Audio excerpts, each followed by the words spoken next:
Here at Railroad University, it's so important that we share and acknowledge our traditional lands, whether we're coming together in person on this beautiful space or community virtually as we are today. Railroad University acknowledges that our campus is located on the traditional lands and we protect them from the plunder and ancestral home.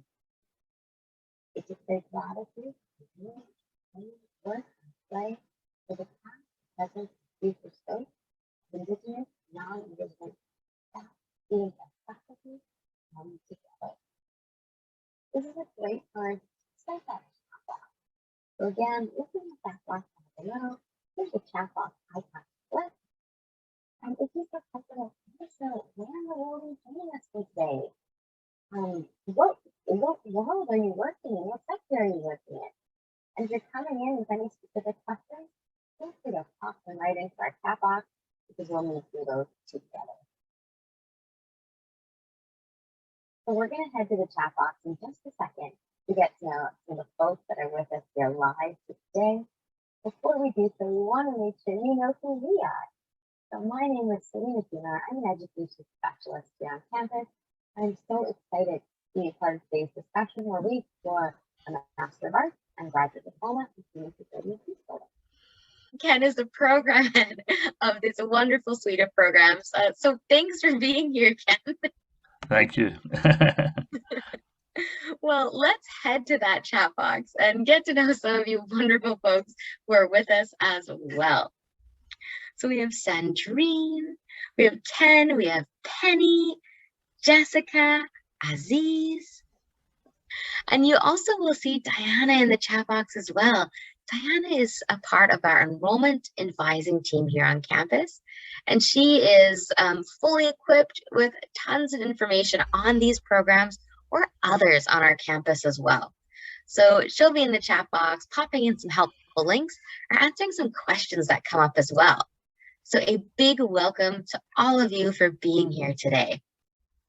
We want to know a little bit about each other, so we're going to go right into telling you a little bit about RRU, and then we're going to learn a lot of it about our programs, and then cap off talking about our admissions and application processes. And of course, we'll leave time for some questions and conversations, but that said, pop things in the chat box as they come up for you, and we can dive into those together. So with that, I'm going to navigate over to a quick snapshot of the Royal Roads campus. We're very lucky to be located here in Victoria, BC. We are one of the more mild climates here in Canada, so these photos do a pretty good job depicting what our campus looks like year-round. So we have Hatley Castle. Far beyond the photos, our learning and teaching buildings. We're so lucky to be on over 500 acres of overgrowth forest. So we have a variety of natural hiking and walking trails, but we have a wonderful maintenance team who keeps some curated gardens available for staff, students, faculty, as well as the greater community to enjoy as well. So in this photo, you see a snapshot of our Japanese gardens. At the base of our campus, we have a Esquimalt Lagoon. The lagoon is actually a registered bird sanctuary. So not only is our campus alive with a variety of different people, we have a variety of animals and critters keeping us company too. And finally, this bottom photo depicts online learning. Over 25 years ago, Royal Roads University pioneered this blended learning model. So as you may have heard, Royal Roads, our roots began as a university for working professionals. So the blended learning option allowed us to provide graduate education opportunities to working professionals in a way that was flexible, applicable, and adaptable to your life. So for example, what blending learning can look like on our campus is starting your program and moving through it majorly online, but then for a few weeks each year, you come and enjoy this beautiful space in person. Being a university for working professionals means that we not only encourage, but we expect our students to bring challenges they're facing in the real world into the classroom. So of course, we do dive into theory and hypothetical learning. Where we really shine is being able to do that real world problem solving in real time. A big reason we're able to have that powerful mode of learning in our classrooms is because our classrooms are led by what we call scholar practitioners. So folks like Ken who are academic experts in their field, but who are out in the world putting into practice what they're bringing into our classrooms. Some other folks in your classroom are your cohort members. So your cohort is what we call the group that you start your first course with, and you actually move through the whole program together. And your cohort is comprised of folks with a variety of academic, personal, and professional backgrounds. So you'll find that these folks are not only complementing some of your experiences or perspectives, but challenging them as well, which adds to a very rich and diverse learning environment. I find myself getting excited talking about the learning in our classrooms. So this is probably a great time for me to hand the microphone over to you, Ken, where we can talk why human security and peace building here at RRU. Well, thanks so much, Selena, and thanks for putting all the effort and the work into these webinars, because we couldn't really do this stuff without you, because it's amazing the amount of work you do here.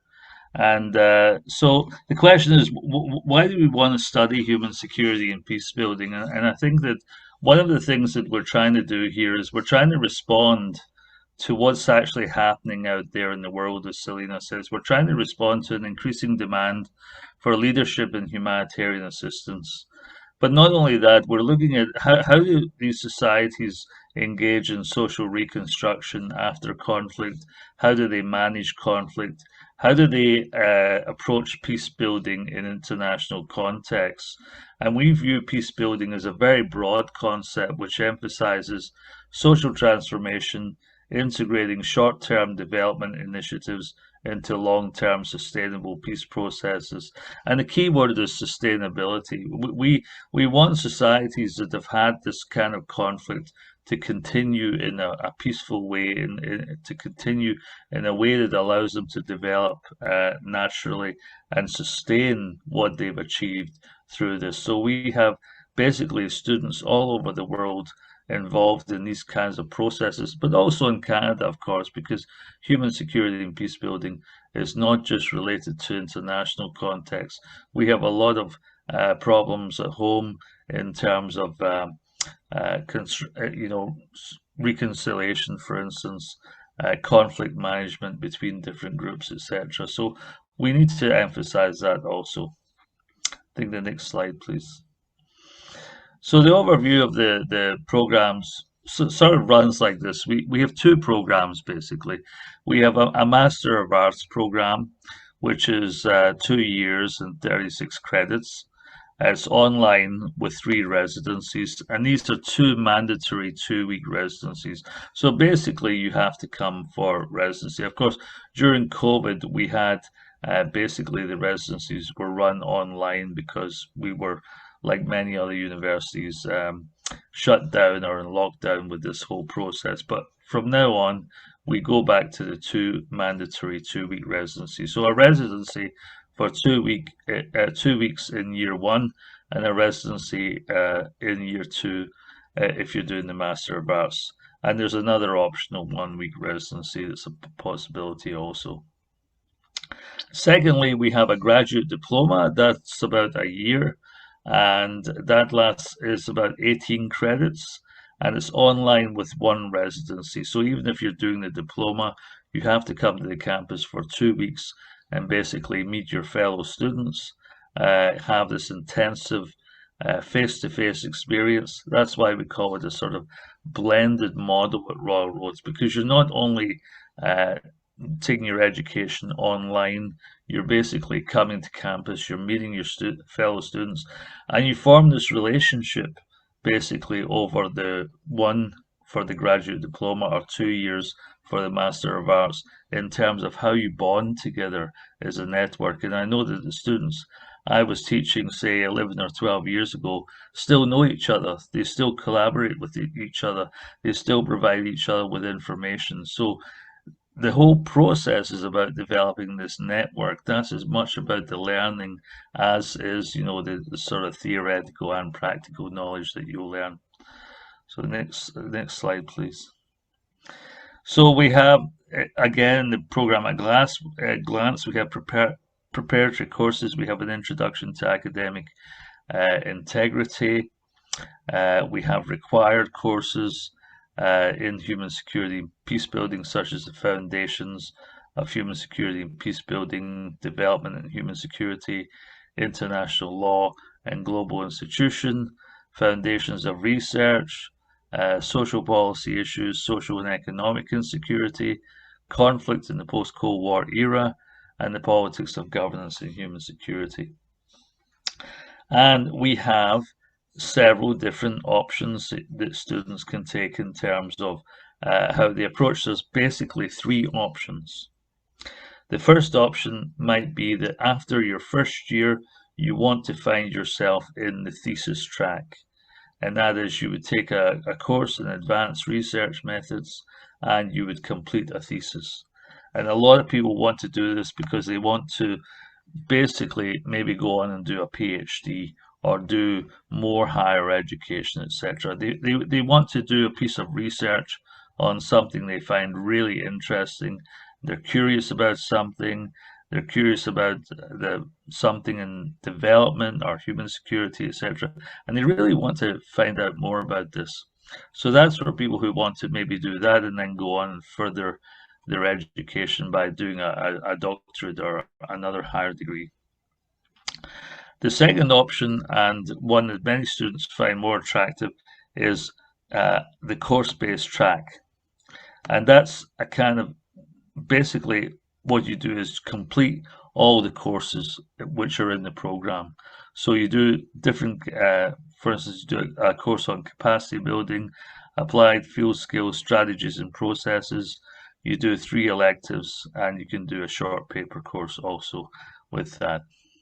So that's if you just want to take the courses, you say, I'm not interested in the thesis, I'm not interested in the internship, I don't have time to do that, that's fair enough. You just can do the courses.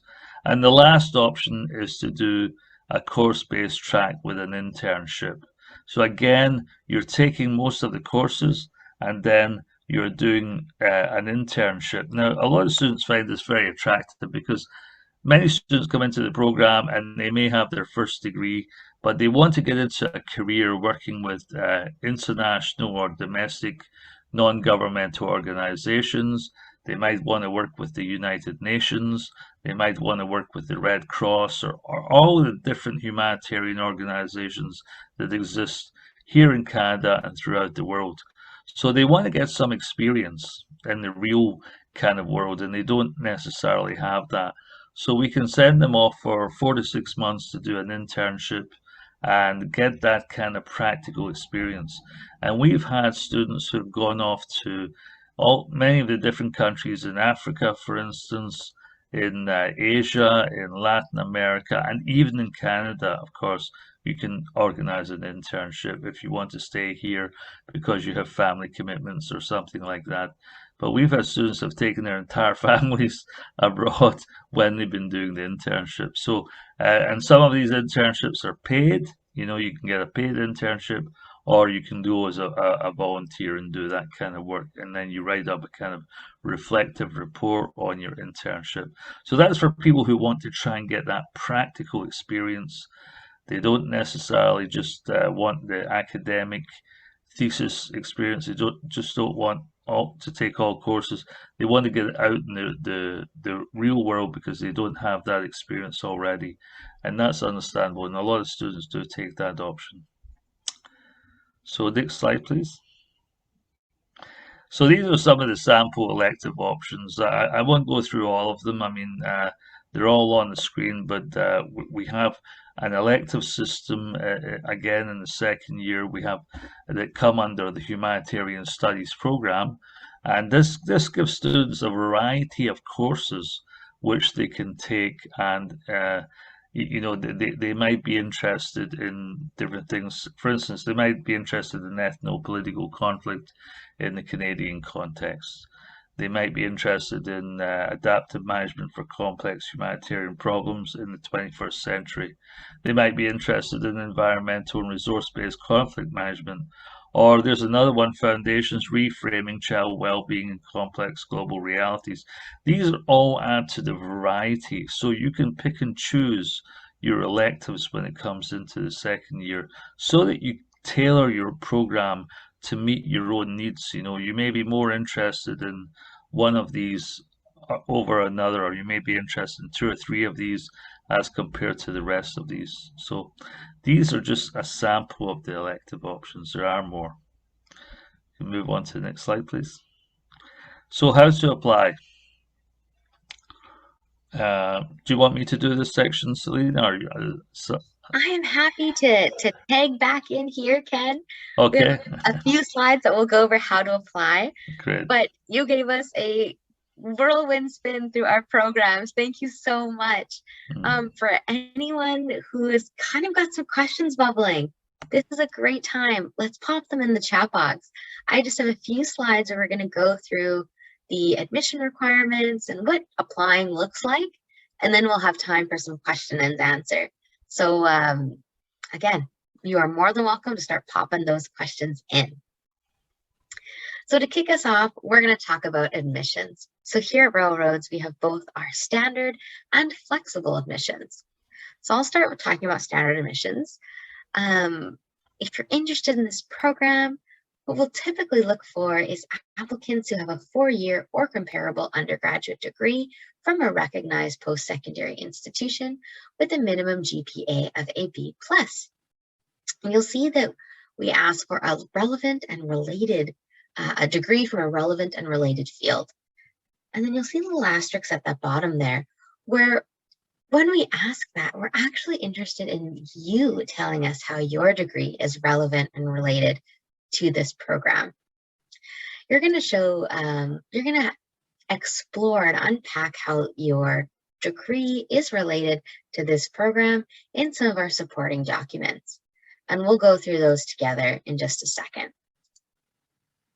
So flexible admissions, being a university for working professionals, through some of the different ways we learn and the different ways that we bring together a cohort, we hope we've exemplified to you that not only is academic experience important, but lived experience, personal, professional, is equally important here on our campus. So flexible admissions is for those folks who may not have a traditional academic background, but who have been elbows deep in the field and having professional and personal experiences that would allow them to provide richness to our classroom and allow this program to provide richness as you continue on in your careers. So for flexible admissions, if we have applicants who meet the degree requirement, but perhaps don't have that B+ GPA, we then look for a minimum of 5 years of relevant professional experience. If you find yourself thinking about this program, but you don't have that undergraduate degree, we then look for about 10 years of work experience with a minimum of 2 years of relevant professional experience in a leadership or management position. And before I move on, I'll note that we have a bunch of those asterisks here again on this page. So coming back to that word relevant, we're excited to hear from you how your professional experience is relevant to this program. When we say things like leadership or management experience, we're looking at things such as roles where you're finding yourself increasing your competency or responsibility. So it doesn't necessarily have to be a role of positional leadership, so things, manager, director, but roles where you find yourself providing supervisory functions, assigning responsibilities, contributing to organizational change, implementing organizational vision and mission. And if you head to our website, we have some more information around what leadership or management experience could encompass. So head to our website for more information, but what we want to highlight is it doesn't need to be that positional leadership per se, but it's the capacities that come from working with others and creating organizational change. That last bullet here, so for anyone who's joining us through flexible admissions, we require our applicants to complete academic writing and critical thinking before starting this program and obtaining a minimum of a B+. So academic writing and critical thinking is a well-loved course here on our campus. This course allows you to really brush up on, how do I structure an essay? What is APA citation? So when you start the program, you can just hit the ground running. You're not too worried about, well, how do I lay out this information? Instead, you get to dive right into that information and unpacking it in your assignments and with your cohort members. While we require this course for our flexible admission applicants, we regularly find folks who have that traditional academic background, that undergraduate degree, still completing this course. I actually just hosted a webinar last week where we had a current student from one of our leadership programs with us, and she had found that, while she had her undergraduate degree, it had been a few years since she had been in an academic environment. And to make sure she had the tools to start the program in the best way, she elected to take this course. Because it's so well loved on our campus, it is offered every month, and some months more than once as well. So if you have any questions about this particular course, you can always send us an email. So this slide shows us what the steps of applying look like. As with most things these days, it kicks off with an online application. And right now, that online application includes a fee of $128.81. Once that online application is in, we're then going to look for some supporting documents. So for example, we're going to look for things like your official transcripts, a personal statement, a detailed resume, and 2 letters of reference. So these documents, specifically the personal statement, is where you're going to let us know about how your past academic, professional, and personal experiences are related to this program. Our website is actually a wonderful resource to look at when putting together these documents, because it has some helpful tips around, for example, your personal statement. It has some questions that you can use to help guide and help you understand what you should be talking about in that document. We also have some more practical tips and tricks as well, or how long should these documents be? What categories do we want included in our detailed resume? How can your referees send your letters to our offices? Who should your referees be? All that information is very clearly defined on our website, but again, we are here and always happy to help navigate that. So upcoming intakes, we are looking towards our 2023 intake. So that will begin January 9th of 2023. So that puts our application deadline at August 31st, 2022. If you're looking a bit further out, we do have our 2024 date posted as well. And as you may have noticed, this program intakes once a year. So it's really important for me to know now that Royal Roads accepts applications on an ongoing basis.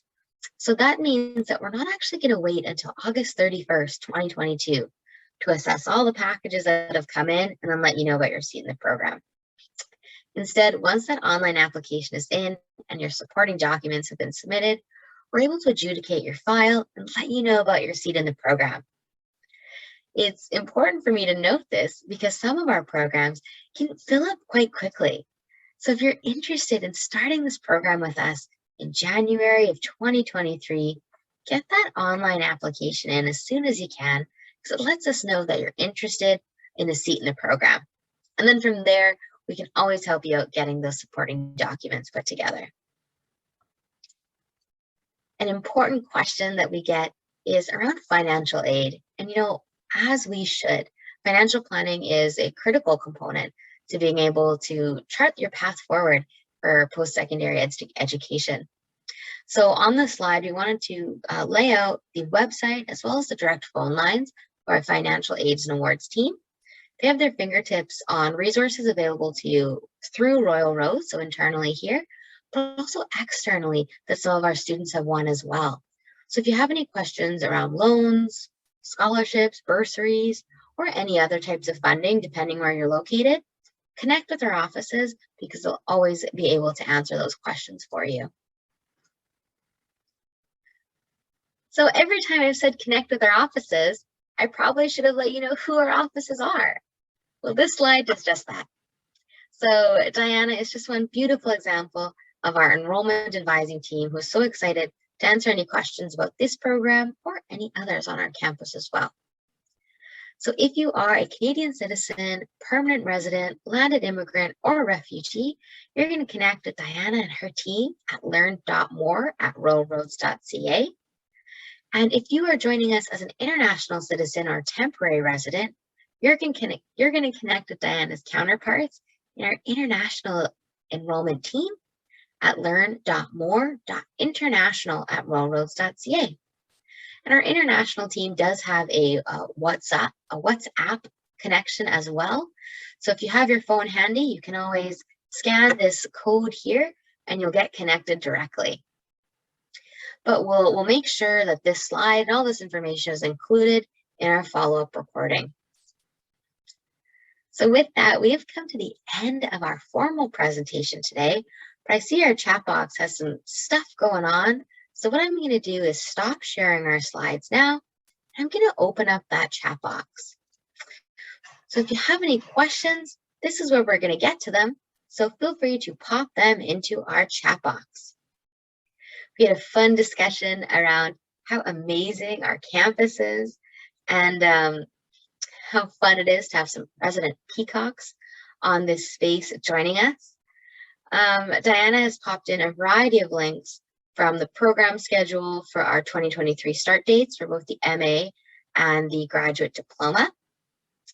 An email for if you're interested in touring our campus. Our tours are back up and running, which is so exciting. So if you're visiting the campus or you're anticipating heading our way, let us know, and we'd be more than happy to tour you around. We've also had some links around the courses themselves and the program delivery shared in our chat box, as well as our admission requirements for our programs as well. We had a wonderful question from Sandrine. Can you do the course-based track with internship and take more than one elective? There's too many courses I would love to take. Of course, I'm aware I will have to pay more for my master's.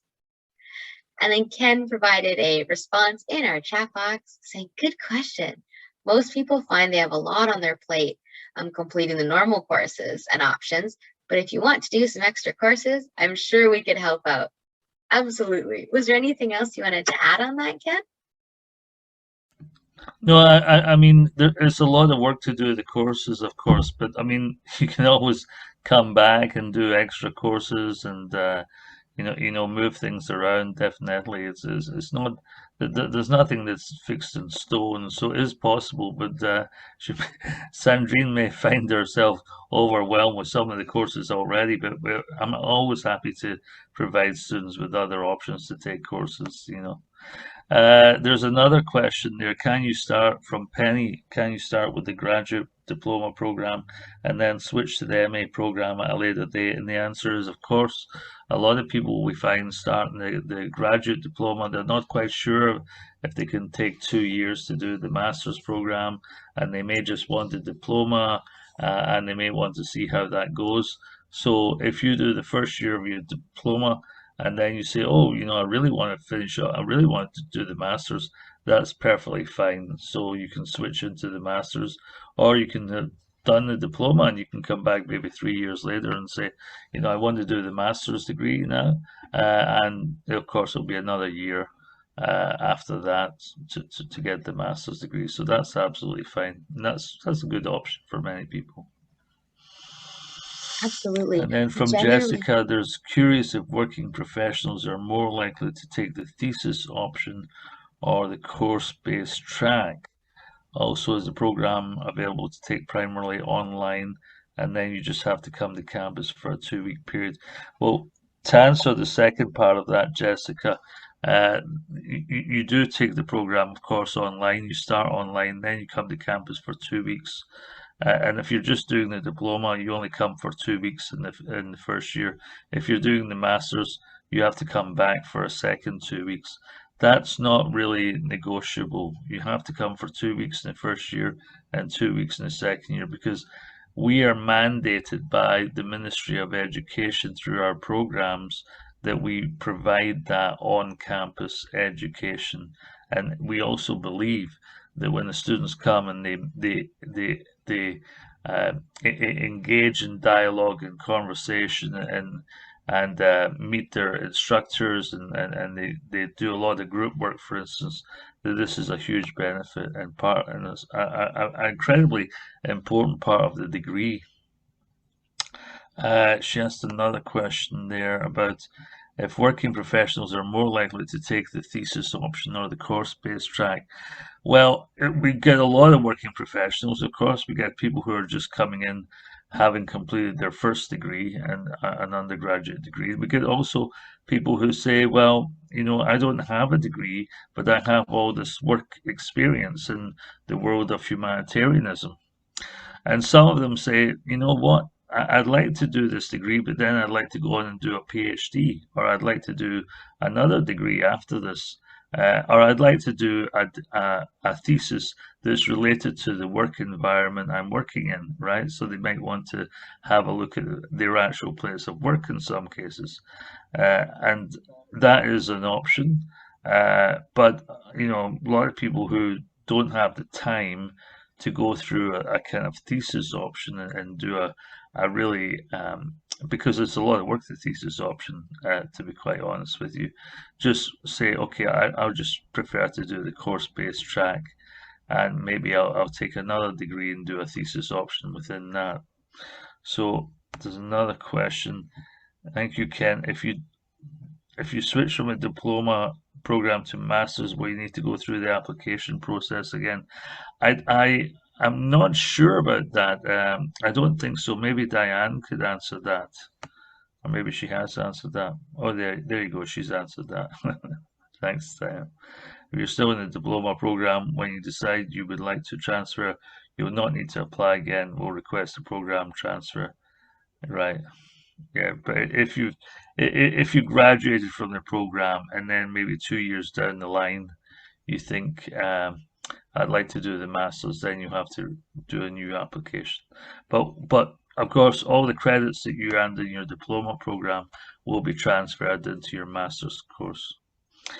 Do the online courses have any Zoom or MS Teams interactions with the instructors? Absolutely, Adam. There's a lot of interaction from the instructors. Some more than others. I mean, some instructors are a little bit more hands-off, but some instructors are in the online communicating all the time with the students in that sense. So there's a lot of group interaction. And Jessica, thanks, Ken. Do you have to be on campus to do the thesis? Absolutely not. You can do your thesis from anywhere. Because you might be interviewing people wherever you are, for instance, whatever part of the world you are. I've got students who have completed their thesis overseas, you know, as long as they're getting supervision and as long as people are online, we can do that. So you don't have to be on campus at all to do the thesis. Okay, any more questions? I have a question for the personal statement. On the website, it mentions the following question: what overseas experience do you bring to the program? So this could be anything in terms of overseas experience. It could be if you've lived overseas for a certain period of time, or if you have done any kind of interaction or humanitarian work, if you've worked in an office overseas and it's got any relationship to humanitarian work, you can mention that. I'm wondering if I should talk about an internship I did in Brazil. Absolutely, that's international experience. And I would mention that definitely. Very important. No, even if you're a Canadian student and you have worked overseas anywhere and done anything related to that, you know, and it could be volunteer work, you know, you could say that's international experience because it is international experience if you worked in a developing country. Or if you worked in Canada, say you worked in the offices of an international NGO, for instance, I would also regard that as some form of international experience, because you're still working in an international context. So that's quite open.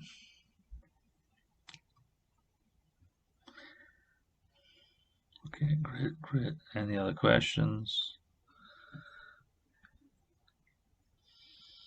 I have a degree program in public administration, but I want to know all the process that leads to securing admissions.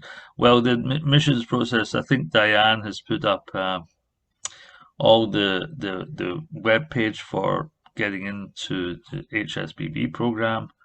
And coming from Nigeria, we have had students from Nigeria come into the program before, and we have quite a few students from Nigeria at Royal Roads, so that's quite good. And there's Diane has written, the NFA encourage you to connect with their international advisors. Yeah. Is there any other questions here now? Okay. To wait for questions, or if there are any other questions in our chat box, I'll note that if you'd like to chat with someone who's graduated from this program, let us know.